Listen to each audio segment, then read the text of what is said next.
बात करेंगे योग गुरु रामदेव की। भ्रामक दावों को लेकर योग गुरु रामदेव और पतंजलि आयुर्वेद के एमडी आचार्य बालकृष्ण की कोर्ट में पेशी हुई। सुप्रीम कोर्ट ने रामदेव बालकृष्ण का माफीनामा ठुकरा दिया है। सुप्रीम कोर्ट ने कहा है कि हम हलफनामे को ठुकरा रहे हैं, ये केवल एक कागज का टुकड़ा है।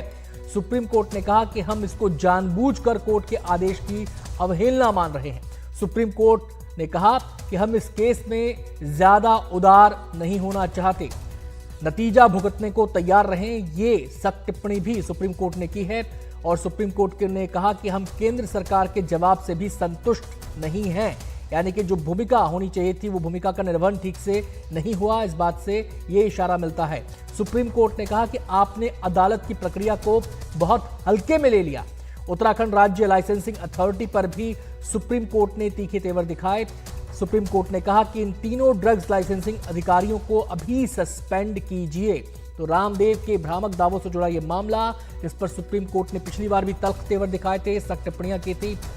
माफीनामा को भी कागज का टुकड़ा या हलफनामे को भी कागज का टुकड़ा करार दिया है सुप्रीम कोर्ट ने। सीधे हम रुख करेंगे, मुकेश हमारे संवाददाता जुड़ गए हैं। मुकेश, जो बातें आई हैं, जो टिप्पणियां सुप्रीम कोर्ट की आई हैं, उससे लगता है कि काफी तल्ख है सुप्रीम कोर्ट का नजरिया इस पूरे मामले को लेकर। जो रवैया रहा रामदेव के पक्ष का, उससे भी सुप्रीम कोर्ट बेहद नाराज है। और जो सोच रही या फिर जो एक्शन रहा सरकारी अथॉरिटीज का, वो भी नाकाफी है सुप्रीम कोर्ट की नजर में। देखिए, बिल्कुल बाबा रामदेव को लेकर सुप्रीम कोर्ट ने काफ़ी कड़ी नाराज़गी जाहिर की है। और हालांकि इस मामले की जो सुनवाई है अब 16 अप्रैल को होगी और 16 अप्रैल को फिर से बाबा रामदेव और आचार्य बालकृष्ण को फिजिकल तौर पर कोर्ट में पेश होने के लिए कहा गया है। और जो उत्तराखंड की ड्रग्स लाइसेंसिंग अथॉरिटी है उसके तमाम अधिकारियों से कहा गया है कि वो इस पूरे मामले में अपना अपना अलग अलग रिप्लाई फाइल करें। तो 16 अप्रैल को इस पूरे मामले की सुनवाई होगी।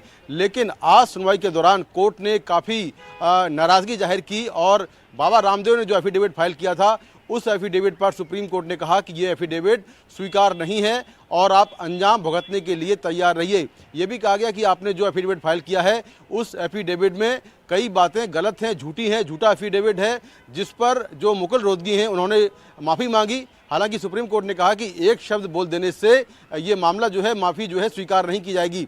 तो काफ़ी कड़ी टिप्पणियां की और कहा कि जो उत्तराखंड ड्रग्स लाइसेंसिंग अथॉरिटी है वो आखिर क्यों हाथ पर हाथ धरे बैठी रही, क्यों बाबा रामदेव के खिलाफ केस दर्ज नहीं किया गया।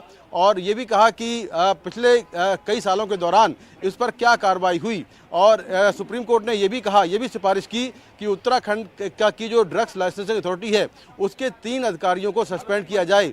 सुनवाई के दौरान उत्तराखंड ड्रग्स लाइसेंसिंग अथॉरिटी के ज्वाइंट डायरेक्टर कोर्ट में मौजूद थे। उनसे कहा गया कि आप एक डाकघर की तरह काम कर रहे हैं और आप कुछ दिन घर में आराम करिए।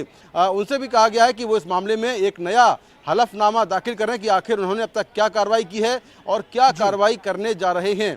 तो बाबा रामदेव को लेकर सुप्रीम कोर्ट ने कड़ी नाराजगी जाहिर की है। अब इस मामले की सुनवाई 16 अप्रैल को होगी और 16 अप्रैल को एक बार फिर से बाबा रामदेव को और जो आचार्य बालकृष्ण हैं दोनों को कोर्ट में पेश होना होगा। बहुत बहुत शुक्रिया मुकेश आपका इस पूरी जानकारी के लिए। सुप्रीम कोर्ट ने सख्त टिप्पणियां की हैं। अब अगली सुनवाई का इंतजार है और देखना होगा तब सुप्रीम कोर्ट क्या कहता है।